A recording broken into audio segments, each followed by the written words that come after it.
Welcome to this edition of Miles Ahead, and this time we're looking at Honda's Civic Type R.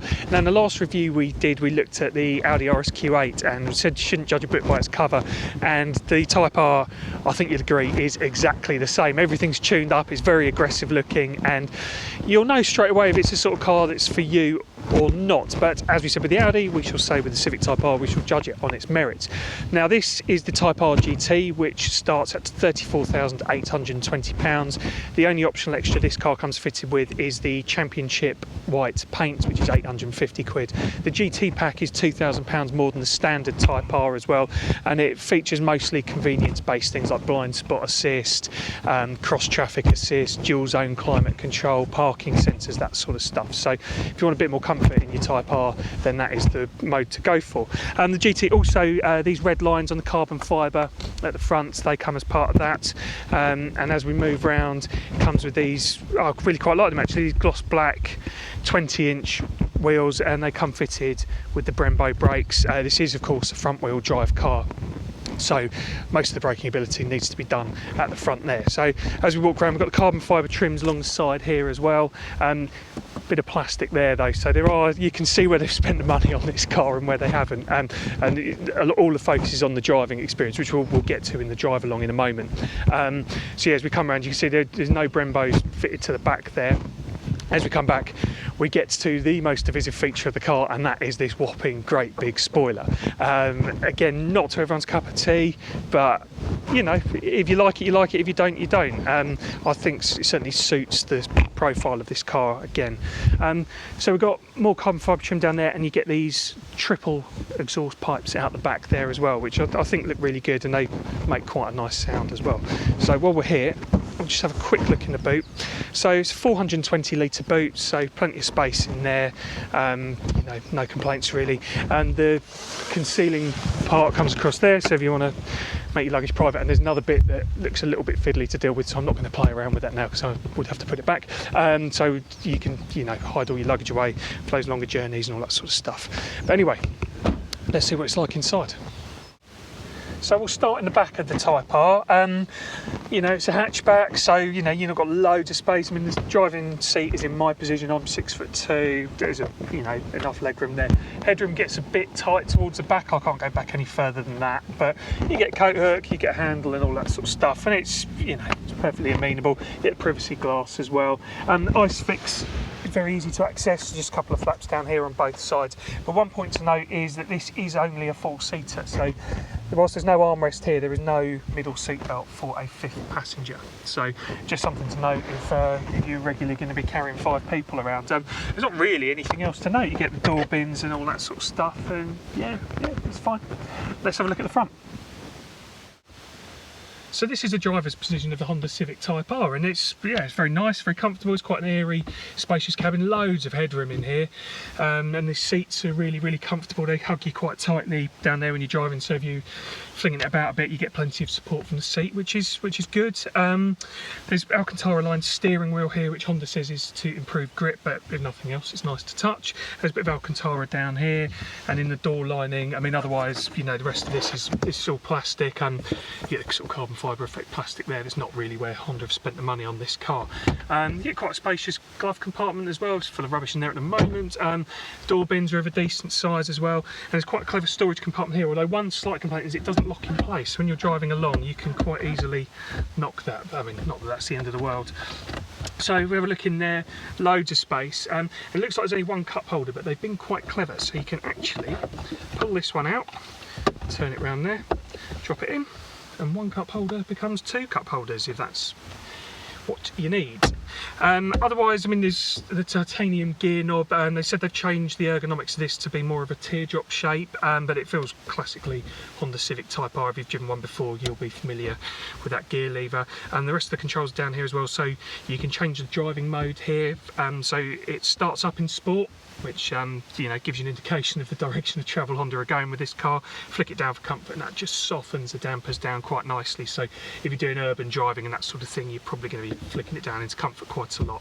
And if you flick it all the way up to the top, it has the Plus R setting, which is the Civic Type R's track focus setting. And tried it out on the road, but you know, the state of the UK roads, or certainly around where I am, aren't brilliant, and it's a little bit unbearable actually to have it in that setting. But sport's fine, flick it to comfort for those you know, dreadful roads. But it doesn't have an individual setting, but I mean, it is very easy to flick between. But it would be nice if you could have the sort of the sharper throttle response that Sport and Plus R give you, whilst having that comfortable suspension. But you know, no hardship just to flick a button down there.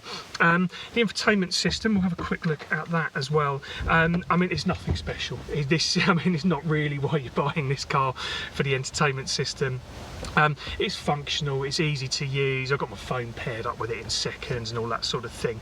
But I mean, it's just the dials are all quite old school. And we'll just have a quick look on the map. I mean, it looks like one of those old TomToms that used to stick to the windscreen 20 years ago. I mean, it works, and you know, that's fine. It's, like I say, it's very easy to navigate through everything here between your audio settings and whatnot, and it does support Android CarPlay and Apple Auto. Have I got those one way around? Those Apple and Android functions anyway. You can plug your phone in. There's a couple of sockets around either side here, so you can get them connected up in no time at all.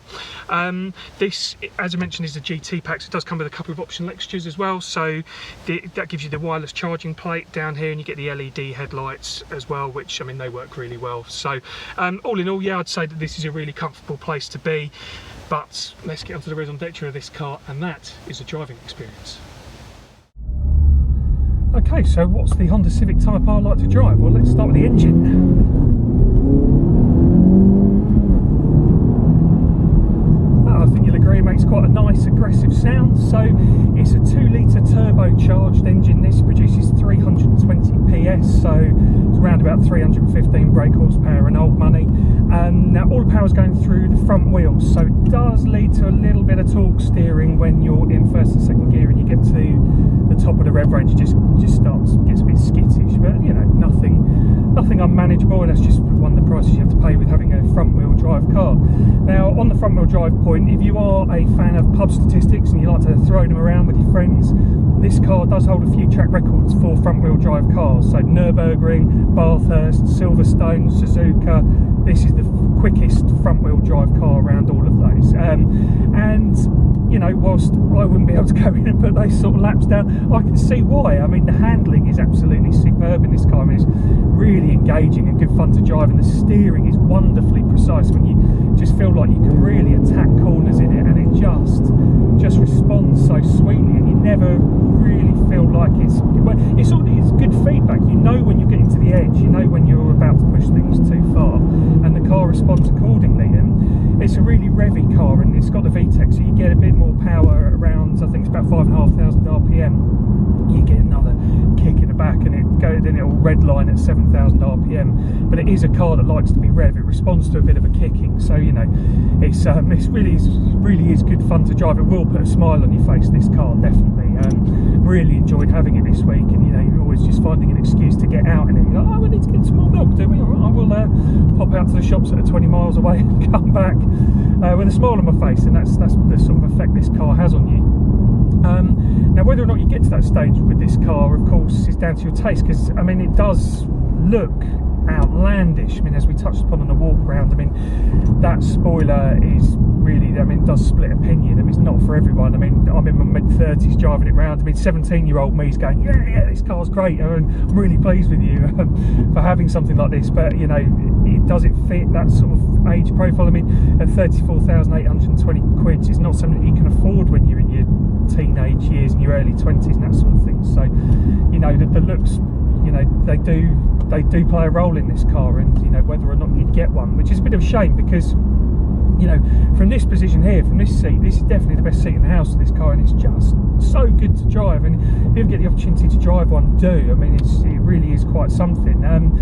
You know, they do a sport line version of the Type R, which removes the spoiler from the back, and you can check that out on the Honda website. I mean, I was having a look at that the other day, and then I found myself going, well, where's the spoiler? It doesn't look quite the same without the spoiler. I think the spoiler does suit the profile of this car, and you know, having had it for a week, I have kind of got used to it being there, and it's not as, you know, you don't find yourself standing back looking at it quite as much as, you know, as time passes with this car. really is good fun. You know, it's very accessible to drive. I mean, there's something here for everyone really, so you can flick it to comfort mode and the suspension softens up and it'll go over speed bumps and potholes really easily and all that sort of thing, and it's quite nice. And then it starts up in sport mode, so you know straight away it's making its intentions clear. And you can put it into what's called Plus R mode, which is basically its track day mode. So if you wanted to take it on a track day, which I think you probably would if this was your car, you know, it's that sort of car that would encourage you to go on a track day, and you would have a lot of fun doing one as well, and you'd seek them out quite regularly, I think, if you have one of these. It comes with the Continental tyres on it, and they seem to do a really good job of not had any complaints about grip with any of the handling or anything like that. Been very easy, very accessible car to drive. Being front wheel drive, I should have mentioned this back then, it does lack for a bit of traction, so the 0 to 60 time in this is 5.8 seconds, so not as quick as some other cars around it, but that's just a result of, you know, staying true to that front wheel drive concept. But once you get going, once you get the revs built up, like after 3,000 RPM, I mean, it really goes. So really fast car in a straight line. I mean, you find yourself looking down at the speedo and going, oh gosh, I'm doing nearly 30 miles an hour, and it's just, you know, it does just really pick up quite quickly. And again, that makes it quite usable on the motorway as well, so if you need to quickly nip past the lorry and get back into the inside lane at 70, you can do that very quickly in this car. It's very easy to use, and like I say, I mean, you do find yourself going through the rev ranges quite a lot, and it's good fun in this setting. We're out on a country road at the moment. I mean, the slight drawback to that is when you're driving it in an urban setting and you're sitting in traffic, you're going through the gears quite a bit even, and you know, but that's a minor point. I think you've got so used to driving automatic cars, and I was thinking when they delivered this, I was racking my brains thinking of when the last time I had a manual car was. Now, I was lucky enough, I used to own a Honda S2000, and it had a, you know, manual box that was, you know, as good as this one. It was, you know, great fun to drive. But the last time I drove a manual car was an Opel Grandland when I was on holiday in Spain, and that'll tell you how long ago that was by the fact I was on holiday in Spain. There was no lockdown going on, so that was the last time I drove a manual car. So it was a slight bit of trepidation getting into this, but I mean, it's like riding a bike, this thing, you know. I had a 3rd generation Civic Type R as well that my mum had actually, and I had the Honda S2000. So jumping into this, just a breeze, just a real piece of cake. And you know, if you're a Honda enthusiast, then this car will not disappoint. And equally, if you're new to the mark and you want a Larry hatchback, then you know you find this like hand in glove as well. And I think, you know, as a hot hatch, this car works perfectly. It ticks all the boxes that a hot hatch should tick. I mean, it's just so much fun to drive. It's really leery, it's really good fun. Put a smile on your face. The handling's great, the accelerating's good. I mean, in terms of the driving experience, there is absolutely nothing to fault on this. And I would say that this car, at this price bracket, absolutely nails its brief and absolutely hits the mark. I hope you've enjoyed this video. Please subscribe to the channel, like this video of course if you did like it, but please subscribe to the channel. We've got loads more coming up. We've got a GR Yaris, another hot hatch coming up. We've got a Caterham 7310R, we've got an Audi RS6, we've got an Aston Martin DBS Superleggera, we've got a Jeep Renegade 4xe, we've got an Alfa Romeo Stelvio coming up. So we've got loads and loads of cars coming up, so you know, please hit subscribe so you don't miss anything that we're doing. And you know, like I say, I really hope you enjoyed this video. Hopefully see you soon. Thanks.